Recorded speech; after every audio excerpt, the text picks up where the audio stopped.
The following is a production of the Pritzker Military Museum and Library.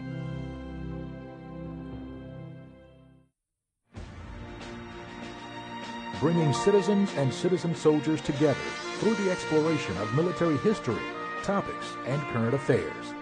This is Pritzker Military Presents. Welcome to Pritzker Military Presents with author Thomas W. Lippman discussing his book, Hero of the Crossing, How Anwar Sadat and the 1973 War Changed the World. I'm your host, Ken Clark, and this program is coming to you from the Pritzker Military Museum and Library in downtown Chicago, and it's sponsored by Colonel, Illinois, Jennifer N. Pritzker, Illinois Army National Guard, retired. This program and hundreds more are available on demand at pritzkermilitary.org. In 1952, Anwar Sadat made a radio announcement that the Egyptian revolution was beginning. 18 years later, Sadat became president of Egypt and continued to institute revolutionary measures that cemented his power and deeply impacted world relations. As the architect of the 1973 war against Israel, he shattered the notion that Israel was untouchable, gained the support of other Arab nations, inspired the oil embargo, and earned the moniker Hero of the Crossing. Yet he also forever ended Arab aspirations of unity by eventually making peace with Israel in 1979, triggering Egypt's suspension from the Arab League. Sadat's presidency also had important implications in the geopolitical chess game of the Cold War.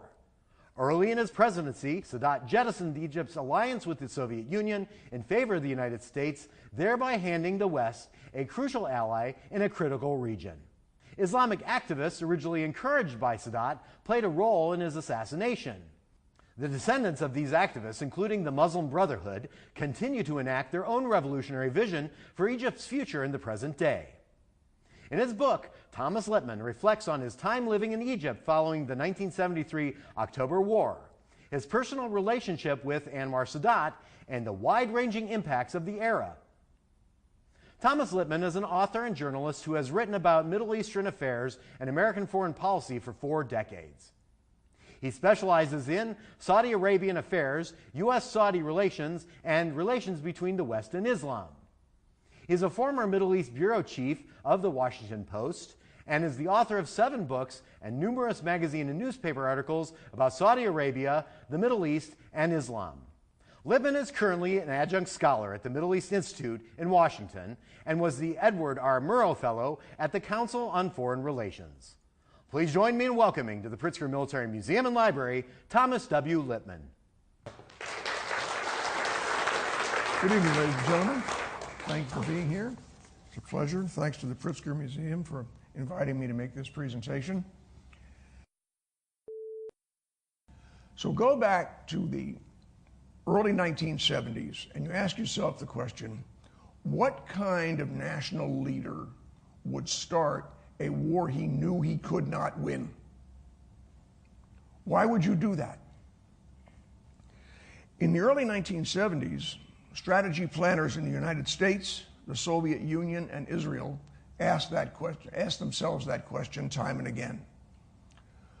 Sadat, of course, had become the president of Egypt. Nobody knew much about him, and they didn't know what he was trying to do to bring Egypt out of the catastrophic state in which the country was living when he took over. They concluded, the planners in Egypt, in Israel, and in Moscow and in Washington, that Egypt would not go to war against Israel again because it couldn't win. They were wrong, because they did not understand Sadat and they did not understand Egypt. Sadat was a military man by training, made his career in the army. He had been one of the free officers in the circle around Nasser who overthrew the monarchy in 1952. As a military man, he knew that Arab troops could not drive to Tel Aviv and Jerusalem and conquer Israel. That was not his objective, and that's not what this war was about. His objectives were political, not territorial. And yet he was very difficult to figure out because he was a man essentially of multiple personalities. The man you see here on the cover of my very excellent book, which you'd all buy multiple copies of, and the man you see here is Sadat the statesman, wearing custom-tailored Italian suits, often smoked a pipe, wore polished leather boots. But he also was a man who wore, for the appropriate occasion, he wore the galabeah, the gown of the Egyptian peasant, or he wore the uniform of an over-decorated, overstuffed military officer. He had the pose du jour for what he thought the situation was, and also, by the way, on his forehead, you can just see right up here a dark stain. That's known as the zabib. Zabib is the Arabic word for raisin, and it comes from decades of pressing your head against the ground in prayer. Many Arab men have that. Sadat's detractors, who were many, said that that mark came from the repeated times that Sadat slapped him on the head and said, "You, shut up." But Sadat was a man of very, very deep introspection and knowledge and courage, and he knew what he was going to do. To him, victory was possible because I had a different definition of victory. Outright defeat of Israel was the war aim of Syria's President Hafez al-Assad, father of the current president of Syria, who was Sadat's partner in the war. But Sadat essentially manipulated him into joining the war by letting him believe that total victory was the objective. And it was not for Sadat, and the Egyptians were the force that mattered. So what was it that Sadat was trying to accomplish when he went to war against an opponent who would inevitably defeat him on the battlefield? To understand that, you have to understand the conditions in Egypt and the Arab world at the time Sadat became president. Sadat was sort of an accidental president. Gamal Abdel Nasser, the great Arab hero, was only 52 when he died in 1970. Sadat was his vice president, and therefore he became president. He was very lightly regarded. The British and the Americans, to the extent that they knew anything about him, were deeply suspicious of him because he had, what shall we say, he had had a flirtation with the Nazis before World War II.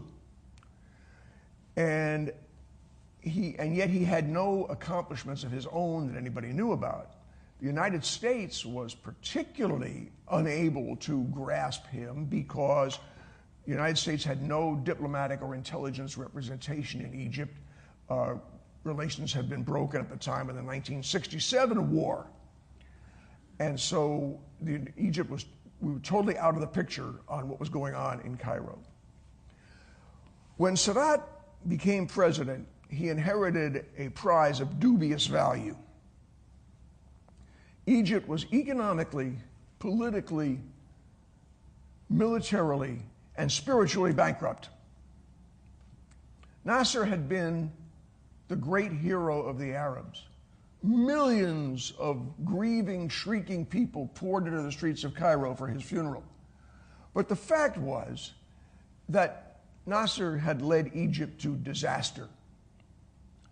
The War of 1967, the Six-Day War, was an embarrassing, mortifying wipeout from which the Arabs had not recovered. The entire Egyptian Air Force was destroyed without ever leaving the ground. They had made fundamental mistakes that your fourth grader wouldn't make. They left their aircraft parked wingtip to wingtip, where the Israelis could take them all out with a few bombs. The country was in terrible shape. Israel controlled all the Sinai Peninsula.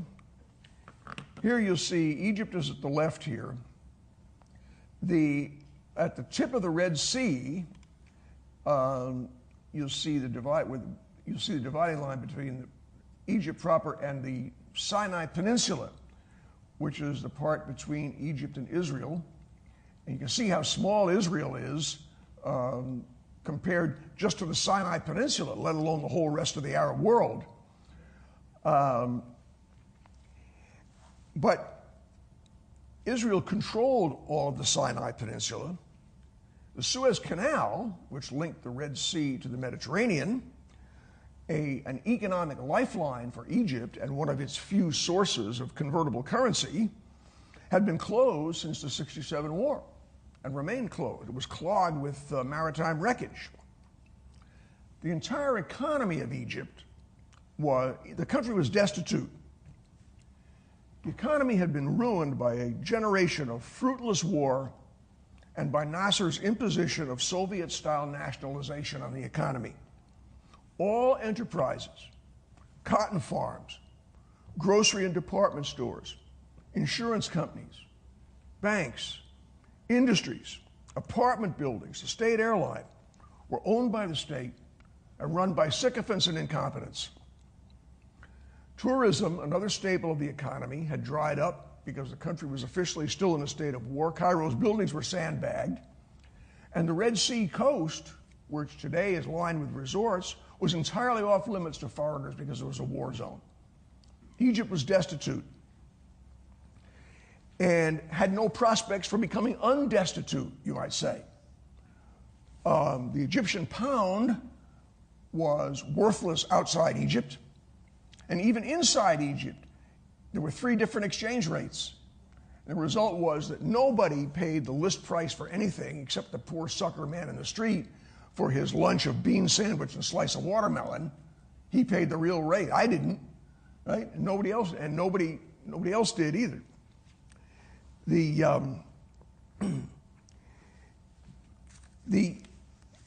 And the whole country was decrepit because there hadn't been any money for maintenance and there'd been no incentive for capital to invest for 20 years. Just to give you an example, our first residence was an apartment right across the street from the U.S. Embassy. It had once been elegant, but without 20 years of no maintenance, there were times of the day when we had no running water. There were times when we had only cold water. And there were times when we had only hot water, even in the toilets. This kind of thing went on all over the country, right?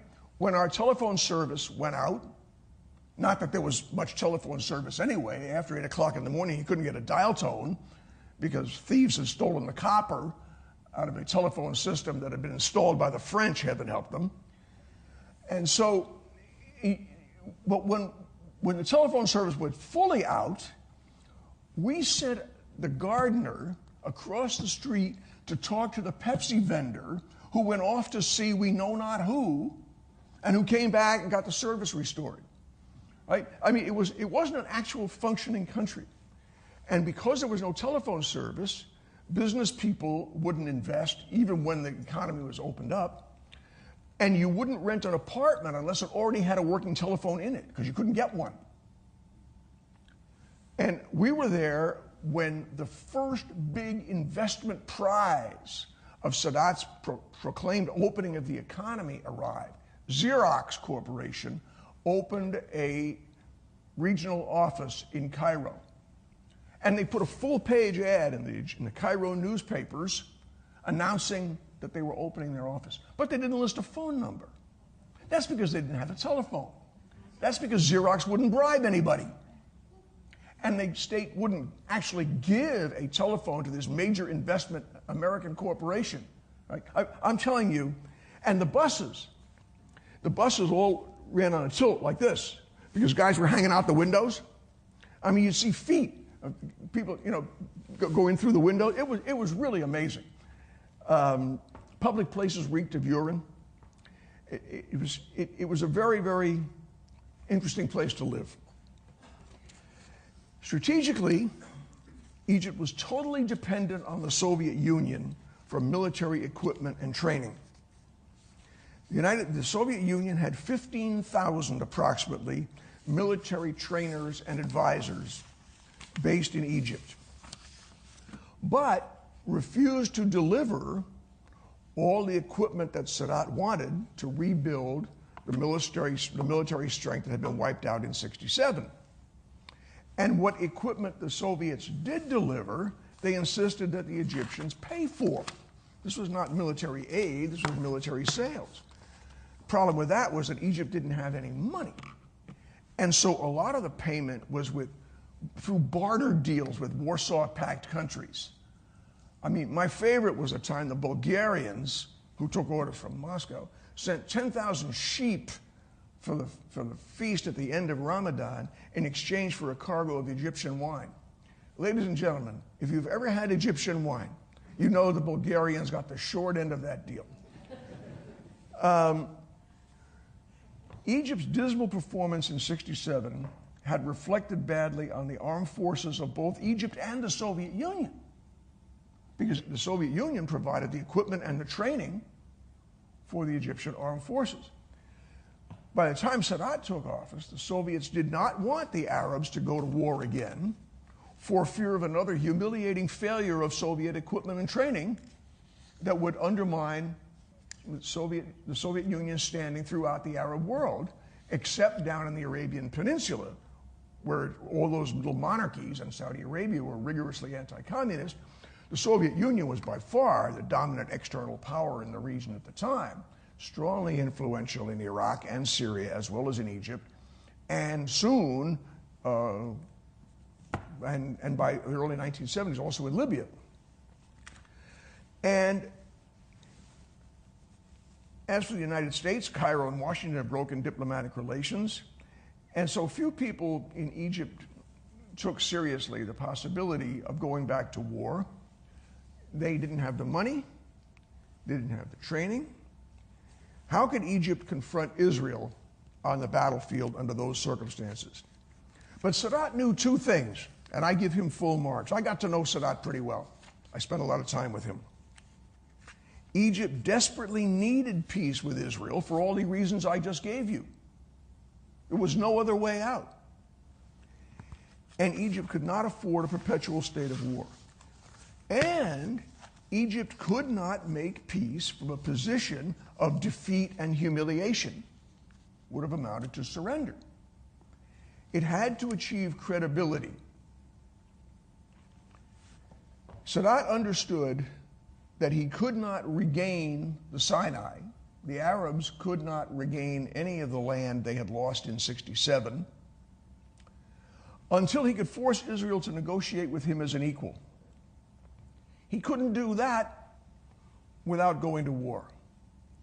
And he couldn't go to war without getting rid of the Soviets, because Moscow did not want war in the Middle East. It was pursuing détente with the United States at the time, and the two superpowers did not want a proxy confrontation that would involve the two of them in the Middle East or anywhere else. Sadat also knew that only the United States, not the Soviet Union, had the influence to bring Israel to the negotiating table. He needed to get the United States on his side, or at least to take him seriously. His objective, he said, was a psychological breakthrough that would end the stalemate. The Israelis had developed a sense of almost invincibility after their cakewalk in '67, right? They had beaten the Arabs in '48 when they were using broomsticks for weapons, the Israelis, right? And they had trounced them in Jordan and Syria and Egypt in no time in '67. It's no wonder the Israelis are feeling pretty cocky. Sadat had to break that down. And so it was Henry Kissinger who wrote in his memoirs, "Rare is the statesman who, at the beginning of a war, has so clear a perception of its political objective. Rarer still is a war fought to lay the basis for moderation in its aftermath." Kissinger, of course, was the national security advisor in first Nixon's and then Gerald Ford's White House, and he also became Secretary of State. And he wound up having extensive dealings with Sadat. So what was the position of the superpowers that Sadat was confronting? Neither wanted another Arab-Israeli war. The Soviets didn't want to undermine their own influence, and the United States was very distracted elsewhere. Remember, we're talking now about the summer of 1973. fighting has ended in Vietnam, but Cambodia is about to go down the tubes. The United States was very distracted by trying to salvage something, to enforce the Paris Agreement and to salvage Cambodia. You may recall there was a lot going on in Latin America at the time. We didn't know about it, which sort of contradicts what I said before about how there was no news in Latin America, but you couldn't see that news coming until the CIA pulled it off. Anyway, and the United States was also enmeshed in the Watergate scandal. The White House had a lot on its mind, and a war in Egypt was not at the top of anybody's list, of anybody's to-do list. In July of 1972, more than a year before the war started, angry at Moscow's reluctance to supply the weapons he wanted, Sadat expelled all those military advisors and trainers, sent them home, gave them, I think, 3 weeks' notice. Some of those advisors were actually the pilots in Egypt's jet fighters and operating artillery units. Sadat sent them home. Well, when he did that, of course, that only strengthened the conviction in Washington and in Tel Aviv that Egypt couldn't go to war. They just sent home the only people who were supporting them militarily. And thus the start of hostilities on the 6th of October, 1973, came as a complete surprise to Washington, Moscow, and Tel Aviv, even though it should not have been. Sadat had sent multiple warnings directly and through Saudi Arabia. If nothing happens, I will have no choice. I'm going to have to make something happen. The CIA had alerted the possibility. A brilliant CIA officer with years of experience in the Arab world, named Ray Close, had heard it directly from the King of Saudi Arabia, what Sadat had told him. But they were talking to people who had their minds made up and couldn't be confused with facts. Egypt can't go to war, therefore Egypt's not going to go to war. Israel was totally unprepared, partly because it didn't believe Egypt was going to go to war, partly because it was the Ramadan. I mean, Muslims wouldn't go to war during the holy month, would they? And the 6th of October was Yom Kippur. And most of the troops assigned to the thinly manned defense line along the Suez Canal were home on leave for the high holy days. There was nobody out there.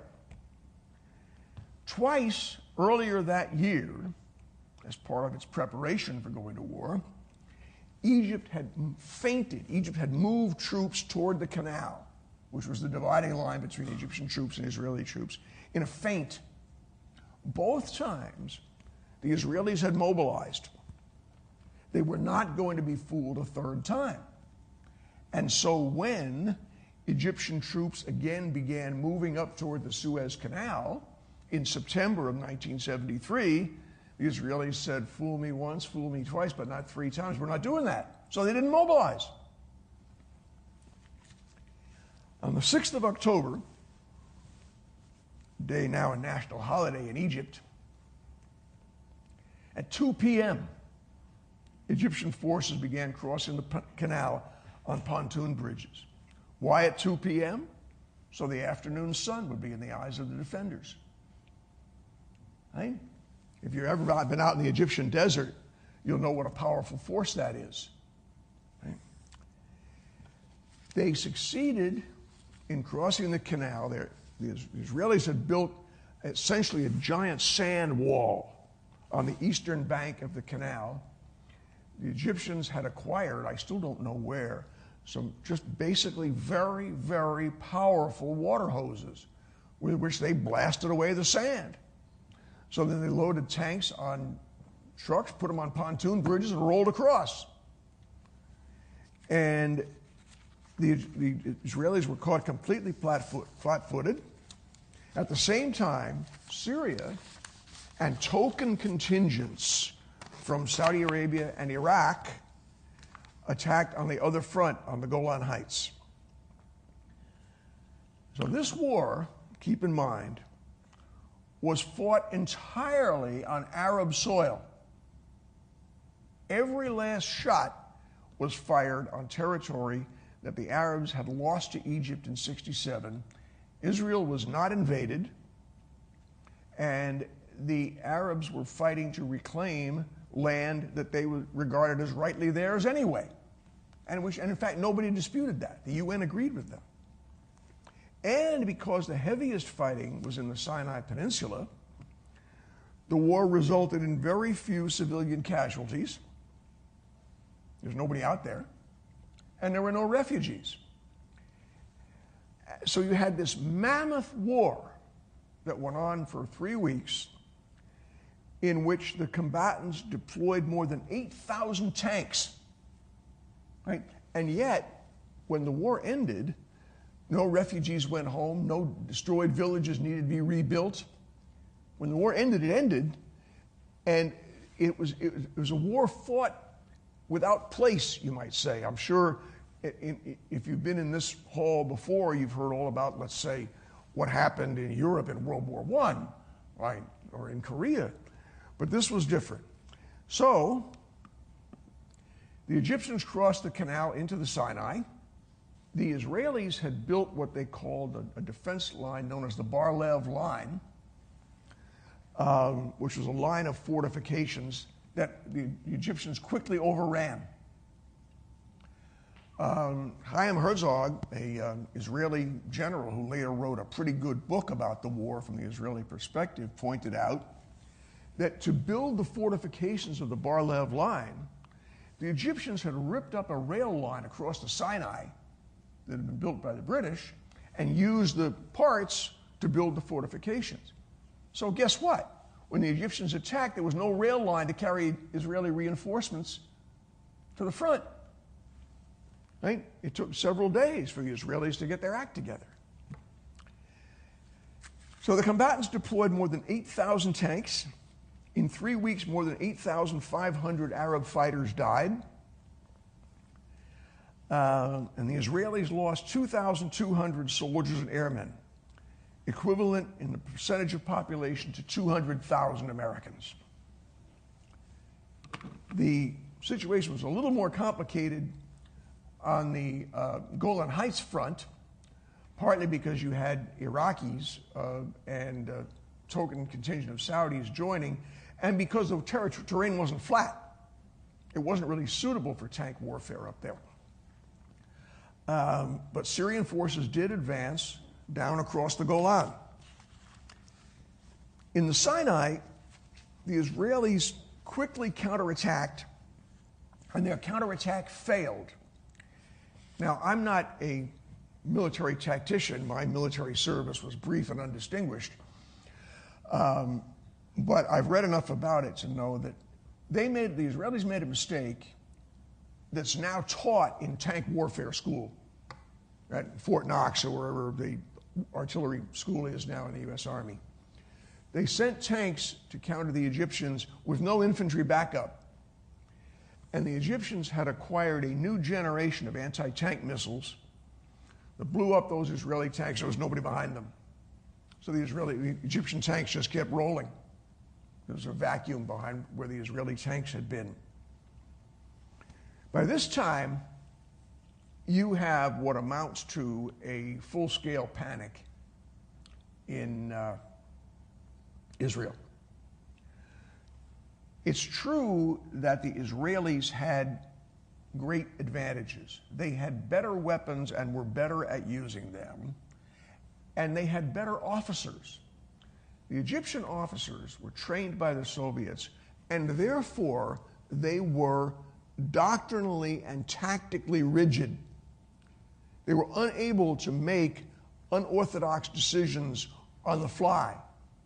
They were locked into what they had been taught by the Soviets, as opposed to the Israelis, who were the opposite. And so the Israelis had certain advantages, and it didn't take them long to begin to get their act together. But the next 3 weeks were among the most dramatic and dangerous in the history of the Cold War. Certainly they rivaled, I think they even rivaled the Cuban Missile Crisis in their potential for a wider disaster and confrontation between the superpowers.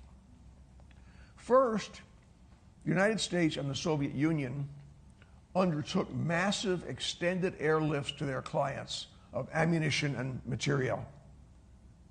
It's amusing, actually, to read the accounts of how the Americans tried to keep their shipments secret using unmarked planes because they didn't want to antagonize Saudi Arabia and other people. They persuaded the Portuguese, the Americans persuaded the Portuguese to let them use an air base in the Azores for refueling. Otherwise, the Americans were on their own. If you've ever been to Israel, you know that there's no way that a fleet of giant transport planes from the United States could land at Israel's only airport and offload all this stuff and keep it secret. Right?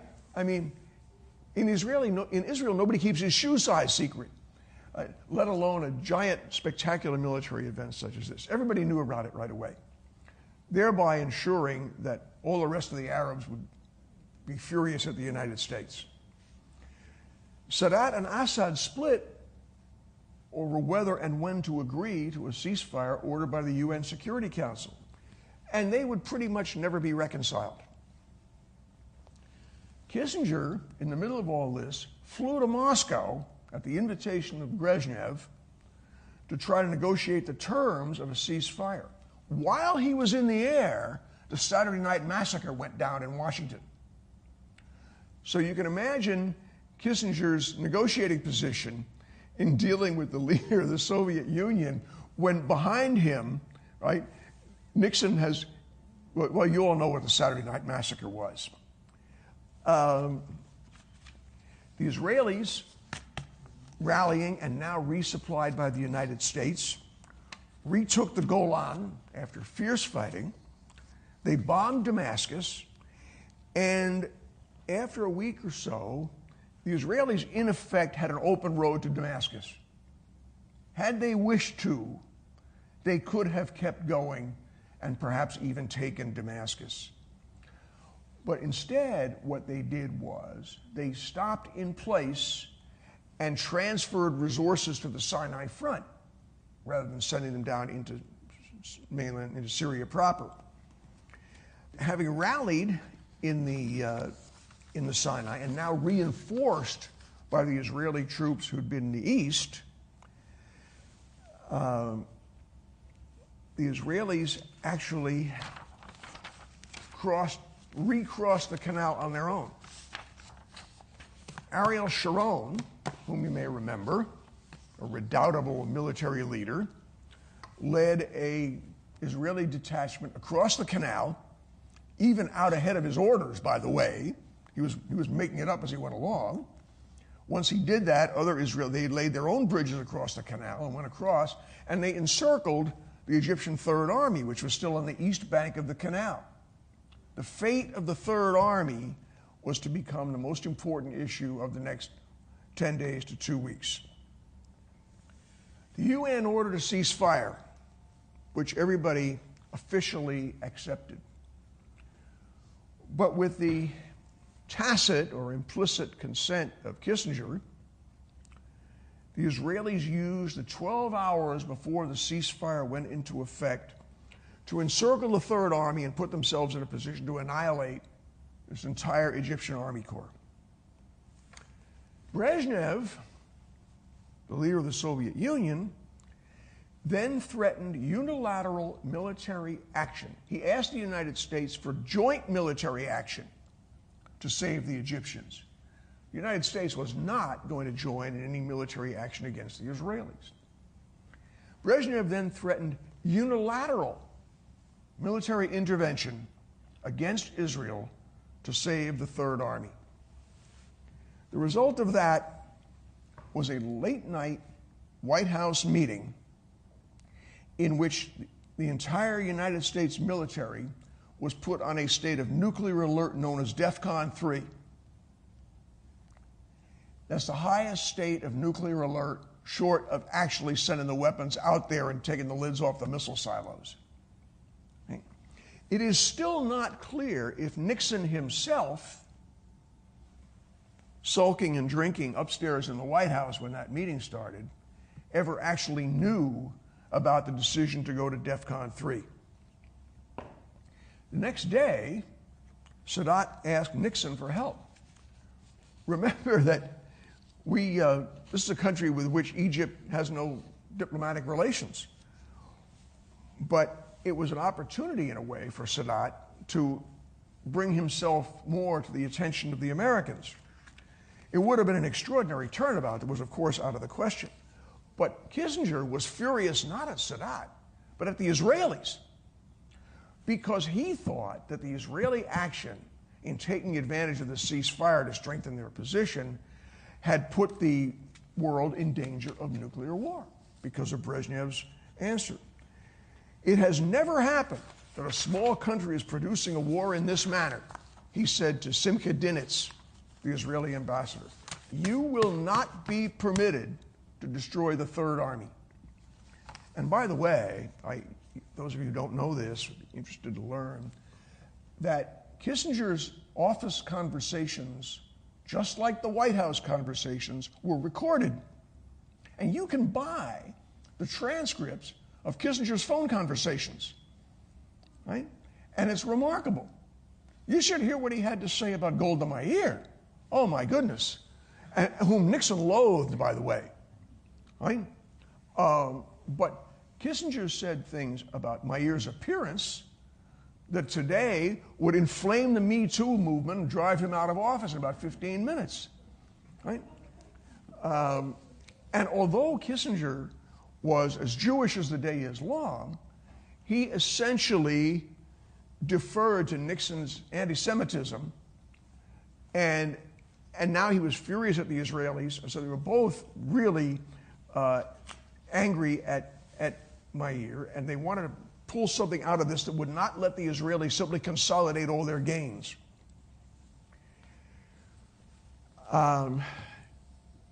With the United States working hard at this, the next day, the Security Council passed a new resolution calling for the deployment of an international force, not including either superpower, to police the ceasefire.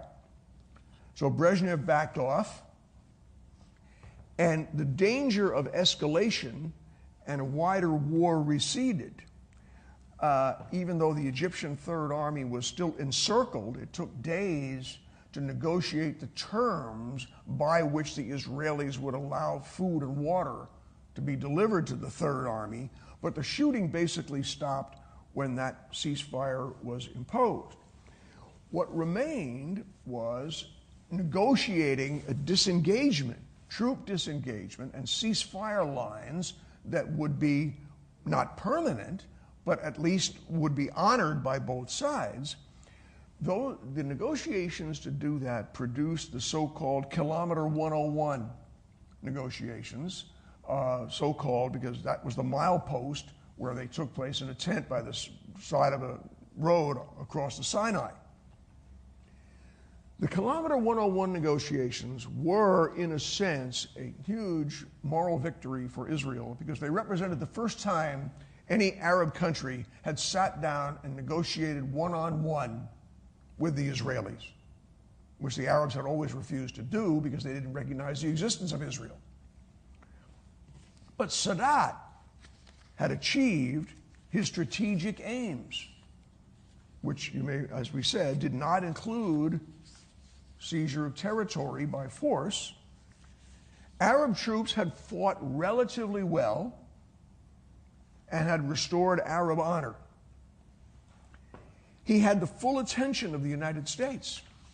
Ahead now was Kissinger's famous shuttle diplomacy, an attempt to work out some permanent or standing end to this perpetual state of crisis that existed in the Middle East. But in the meantime, something else happened that you may remember. After the airlift through Portugal to Israel became public, which took about 24 minutes, the Arabs imposed an oil embargo on the United States and on Portugal, of course, which facilitated the airlift, and on the Netherlands. It's never been quite clear to me why, except that Rotterdam was the main port of entry for oil going to Europe. King Faisal of Saudi Arabia had resisted deploying what came to be known as the oil weapon. They had tried it in 67, it didn't work, nobody took it seriously. In 73, Faisal resisted for the first week or so of the war, but then when the Americans began airlifting equipment and ammo to the Israelis, he could not resist anymore. All the other Arab oil producers were determined to punish the United States, and Faisal went along. Now, that oil embargo is often referred to as an OPEC embargo. It was not. OPEC as an organization was not involved. OPEC's main non-Arab members, Iran, Venezuela, Nigeria, did not participate. It was an Arab oil embargo. It's now clear, if you look at the numbers, that the amount of oil removed from the global market was quite small, was only about 2%. But the market was thoroughly disrupted because shipping patterns had to change. Insurance premiums went up. Different types of refineries processed different types of oil. There were mismatches. The effects of the embargo in the United States, it turned out, were exacerbated or exaggerated by misguided attempts by the White House to manage the crisis through through allocation of oil resources. The Canadians let the market take its course. They did nothing, and the result was there were no gas lines in Canada. But many of you are old enough to remember, I remember canceling tennis games out in the suburbs because I couldn't get there. There's no gasoline. Right? Prices went through the roof. The largest single transfer of wealth from the haves of the world to the have-nots came about largely because of the Arab oil embargo. The price of oil was about $2.30 a gallon at the beginning of the 1970s. It was $32 at the beginning of the 1980s. Right? You paid for it. Right? And you could argue, and I do argue in the book, that the oil embargo and in other aspects of the war had greater long-term effects than the actual war itself, because the actual war itself had no impact outside the immediate area of combat except through diplomacy. But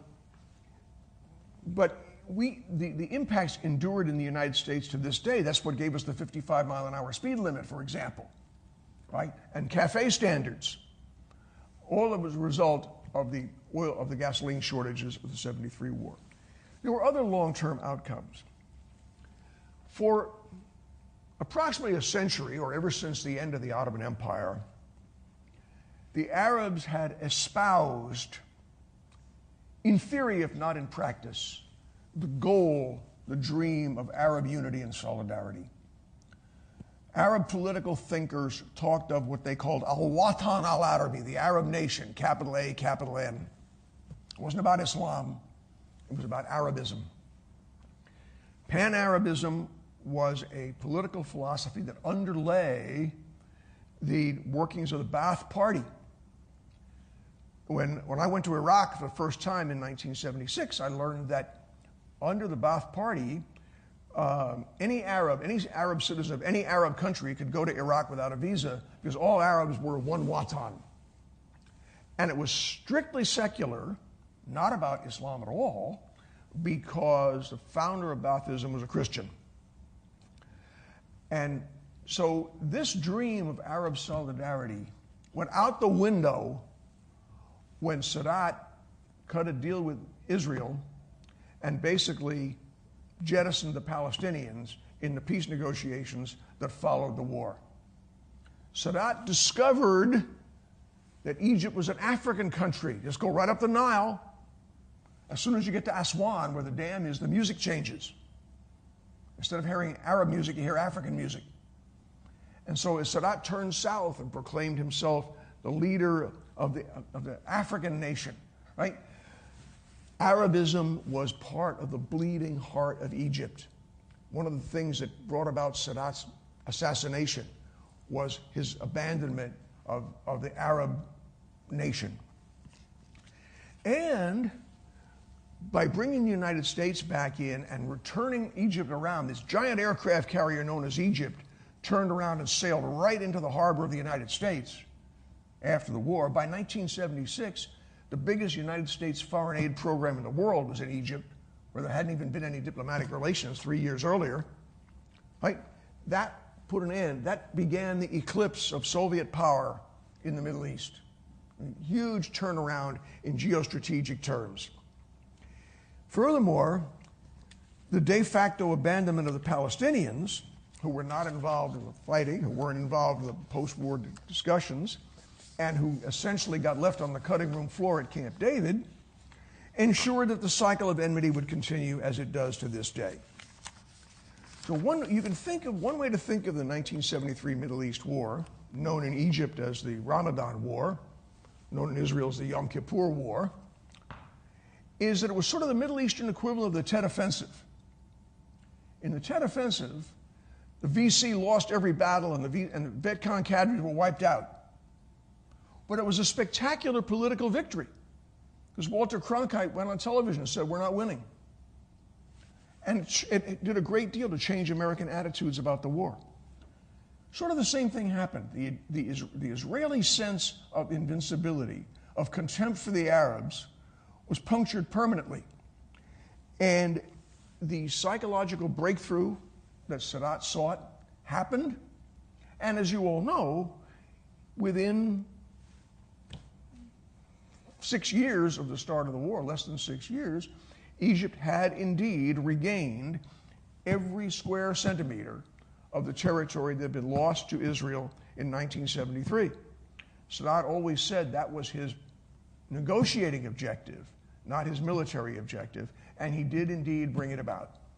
So on that note, ladies and gentlemen, I'll stop talking. I'll take a minute and have a sip of water, and I'll be glad to invite your questions. Thank you.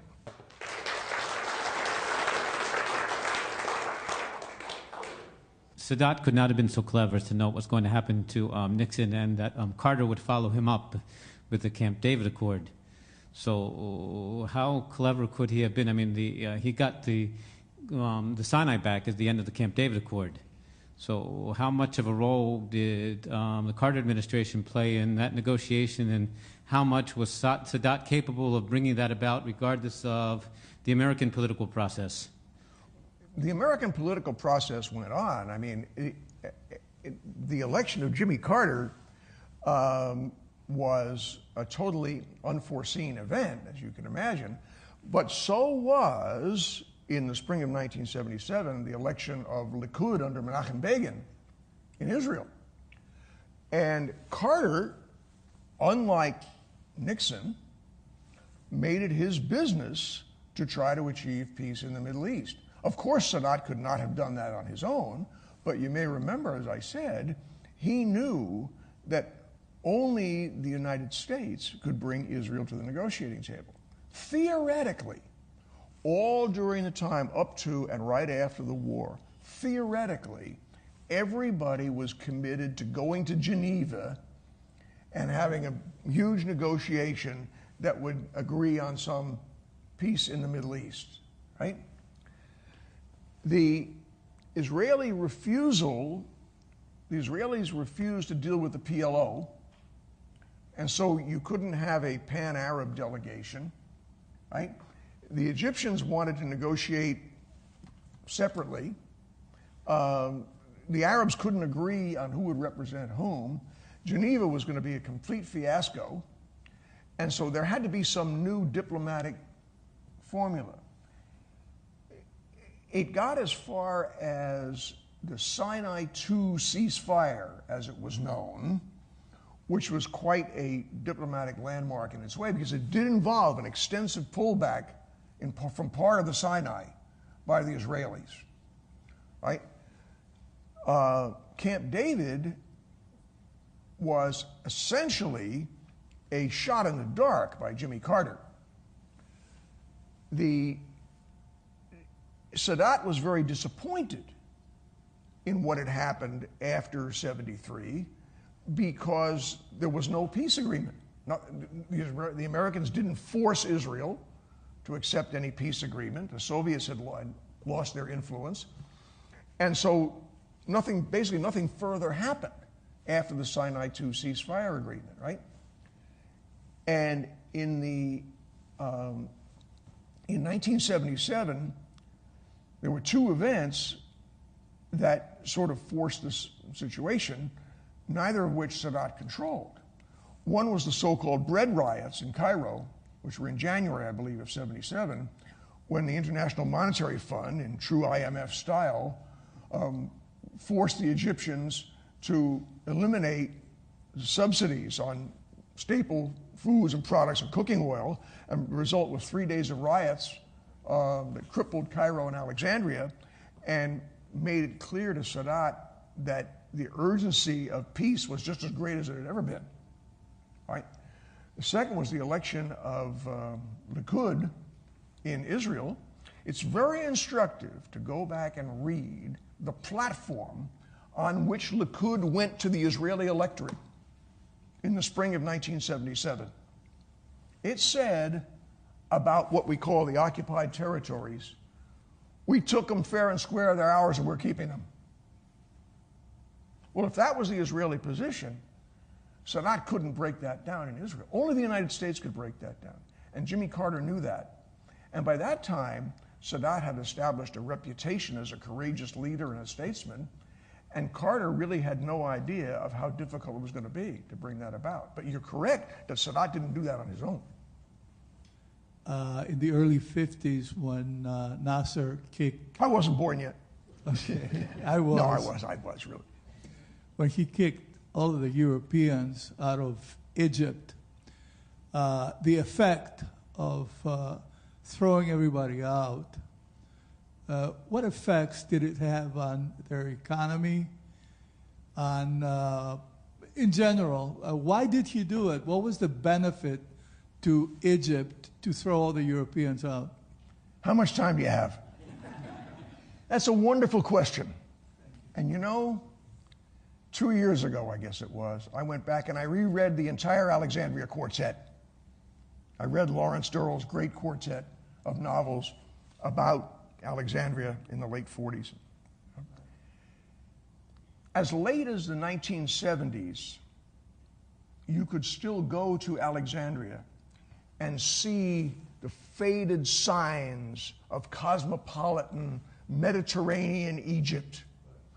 Greeks, Turks, Italians, Jews, right? It was the definition of a cosmopolitan city as you read in Lawrence Durrell's novels. As late as 1978, I needed new business cards printed in English and Arabic, and I went to Weinstein Stationery in Cairo. There hadn't been any Weinsteins there for a while, but the name was still on the store.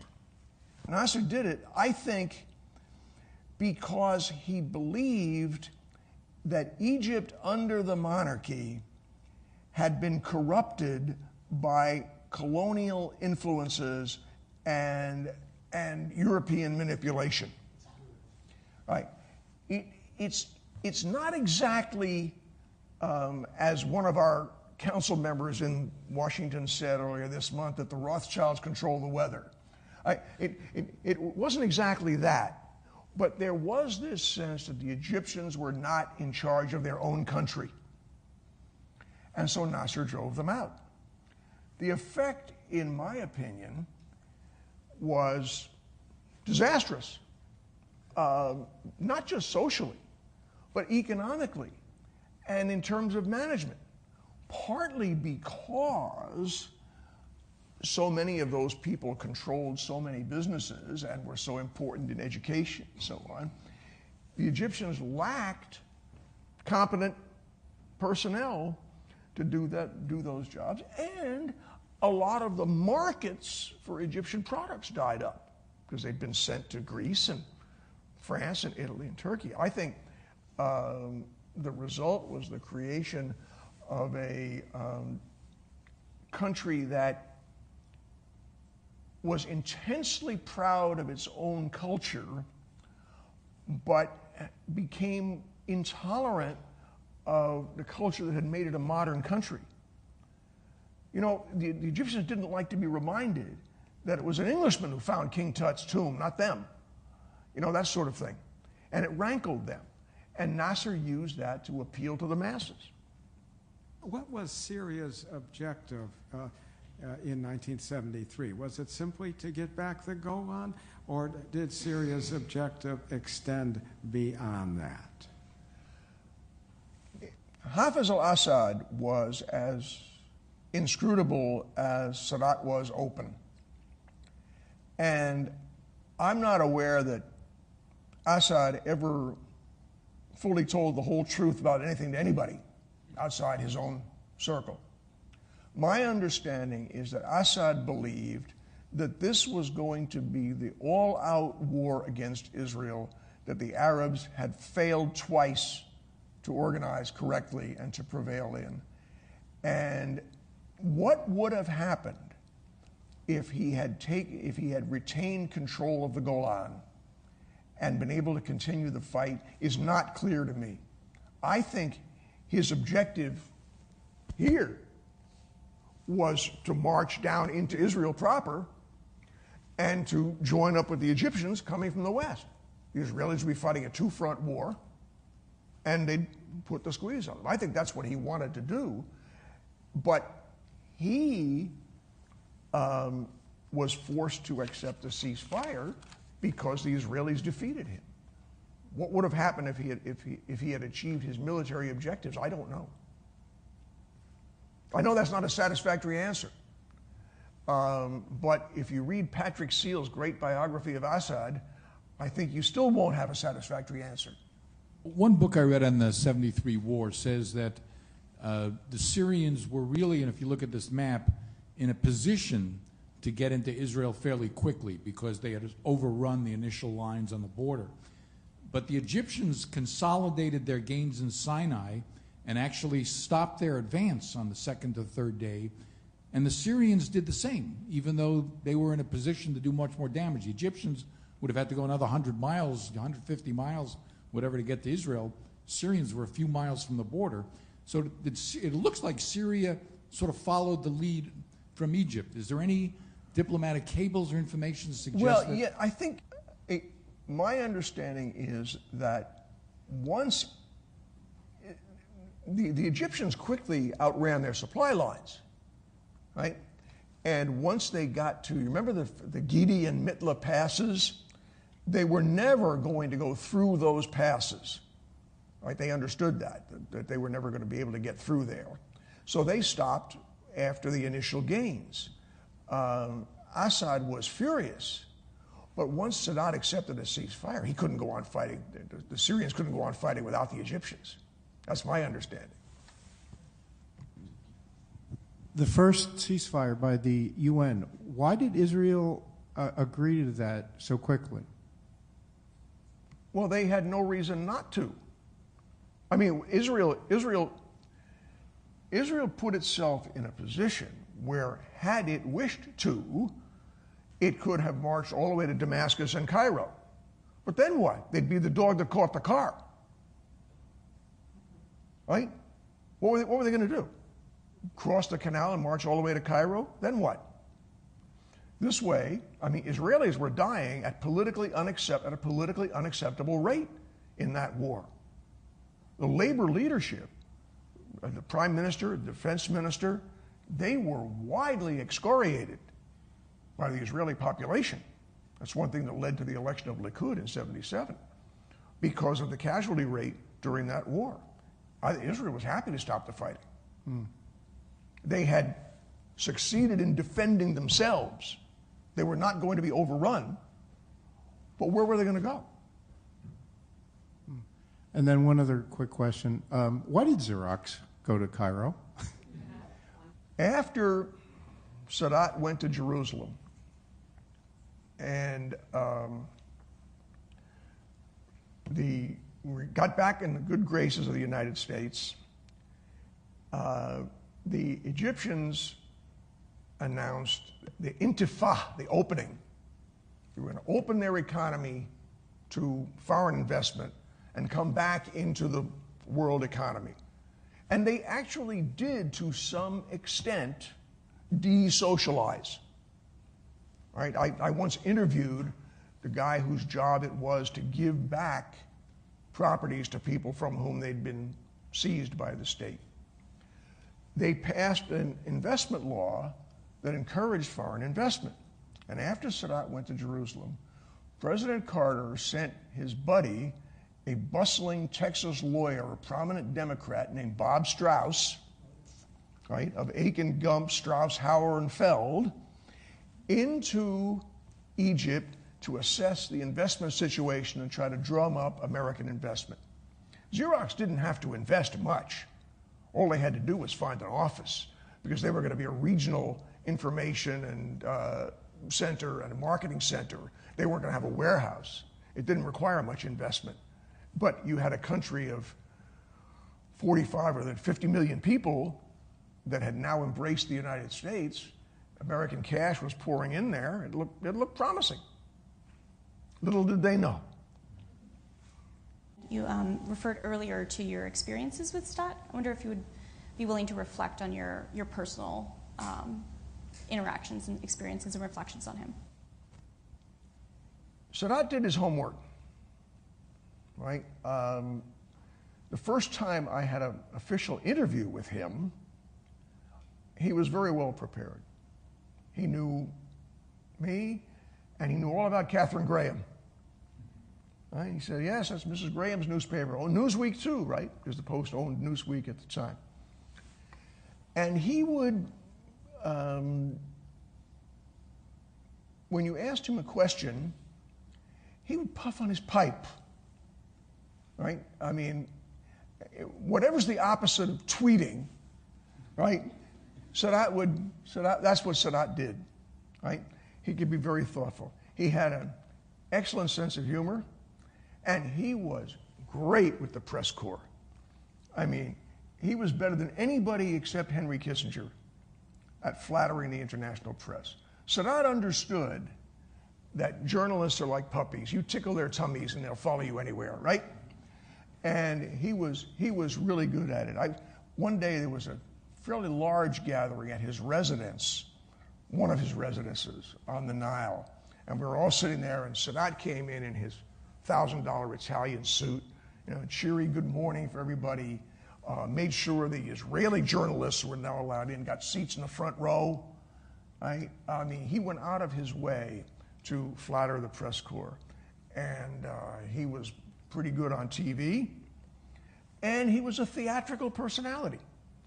I mean, there were times when he would say no comment, but he was really quite open. And what he did was, during all this period of the late 70s, through the negotiations going up to the peace treaty, he authorized his national security advisor, a man named Osama al-Baz, to make sure that the New York Times, the LA Times, Newsweek, Time, and the Washington Post were kept up to speed on what was going on. And the result was we'd have these 10 p.m. briefings at the foreign ministry, right? And it was clear from those briefings that on some of these initiatives, Sadat was winging it, right? His advisors were developing ex post facto rationalizations, right? Like for the firing of Jim Comey, that they then would explain, right?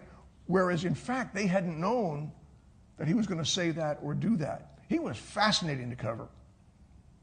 To what extent was race a factor because Sadat broke from his Arab compatriots? Egypt is a very racially diverse country. because, as I said, by the time you get upstream, you're in Africa. Right? The Nubians are very black-skinned Africans. And I would see Egyptians of Nubian stock on the streets in Cairo, and little kids would run along pointing at them, ya Iswid, hey, black guy. Right? I don't know if it was malicious. It was just curious, right? Saudi Arabia is remarkably racially diverse because of centuries of intermarriage with people on the other side of the Red Sea, of breeding with people on the other side of the Red Sea. The Egyptians themselves collectively sort of chose to be Arabs after the end of, after really the philosophical awakening in Lebanon and Palestine in the late 19th century, because it was a way of expressing, they weren't going to be pharaonic Egyptians, although many people accuse Sadat of having exactly that aspiration. Egyptian culture had been overlaid. Remember, Napoleon invaded Egypt in 1798. And so there'd been first Ottoman and then French overlay and then British control all through the 20th century. And the Egyptians, who had always thought of themselves as separate from and sort of above the people Sadat referred to as shoeless goat herds, chose to become Arabs, and Nasser chose to become a leader of the Arabs. And as I said before, when Sadat sort of retreated from that position, it wasn't about race. It was about Arabness, which is, how would you describe it? It's not a racial thing, it's a cultural thing. Thank you to Thomas W. Lippman for an outstanding discussion, and to Colonel Jennifer Pritzker for sponsoring this program. The book is Hero of the Crossing: How Anwar Sadat and the 1973 War Changed the World, published by Nebraska Press. To learn more about the Pritzker Military Museum and Library, visit in person or online at pritzkermilitary.org. Thank you, and please join us next time on Pritzker Military Presents. Visit the Pritzker Military Museum and Library in downtown Chicago. Explore original exhibits on military history or be a part of a live studio audience. Watch other episodes of Pritzker Military Presents. Find out what's on at pritzkermilitary.org.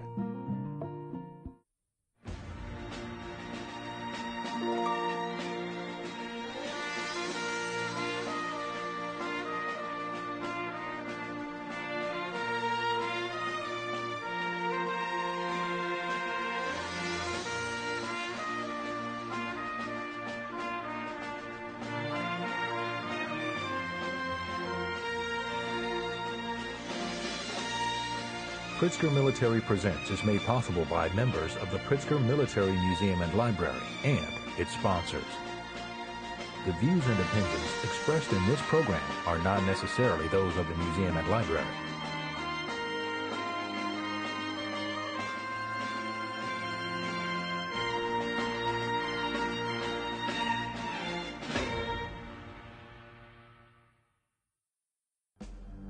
The preceding program was produced by the Pritzker Military Museum and Library.